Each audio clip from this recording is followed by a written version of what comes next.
Wala nang baha.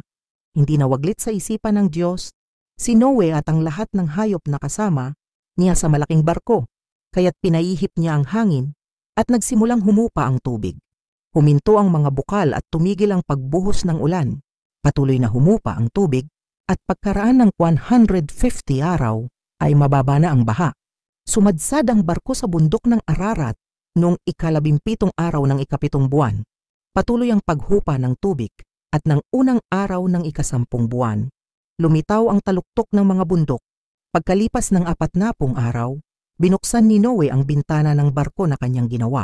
Pinalipad niya ang isang uwak at ito'y nagpabalik-balik hanggang matuyo ang tubig sa lupa. Pagkatapos nito, pinalipad naman niya ang isang kalapati upang tingnan kung wala ng tubig. Palibhas ay laganap pa ang tubig. Hindi makalapag ang kalapati, kaya't nagbalik ito at muling ipinasok ni Noe sa barko. 7 araw pang naghintay si Noe at pagkatapos ay muli niyang pinalipad ang kalapati. Pagbalik nito kinagabihan, ito'y may tangay ng sariwang dahon ng olibo, kaya't natiyak ni Noe na katina ang tubig. Nagpalipas ng 7 araw si Noe saka pinalipad muli ang kalapati. Hindi na ito nagbalik. Noon ay 601 taong gulang na si Noe.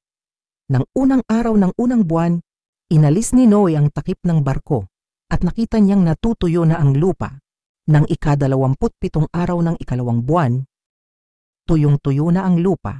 Sinabi ng Diyos kay Noe, "Lumabas ka na sa barko kasama ng iyong asawa, mga anak at mga manugang. Palabasin mo na rin ang lahat ng mga hayop na kasama mo, maamo at mailap, gumagapang at lumalakad sa lupa, at pati ang mga ibon. Hayaan mo silang dumami at manirahan sa buong daigdig." At lumabas na nga si Noe at ang kanyang asawa, mga anak at mga manugang. Gayon din, sunod-sunod na lumabas ang lahat ng hayop, mailap at maamo, lahat ng gumagapang at lumalakad, pati ang mga ibon ayon sa kani-kanilang uri. Naghandog si Noe. Si Noe ay nagtayo ng altar para kay Yahweh. Kumuha siya ng isa sa bawat malinis na hayop at ibon at sinunog bilang handog. Nang maamoy ni Yahweh ang mabangong samyo nito, sinabi niya sa sarili, "Hindi ko nasusumpain ang lupa dahil sa gawa ng tao, bagamat alam kong masama ang kanyang isipan.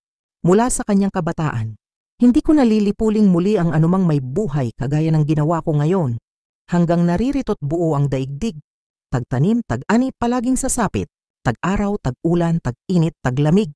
Ang araw at gabi hindi mapapatid.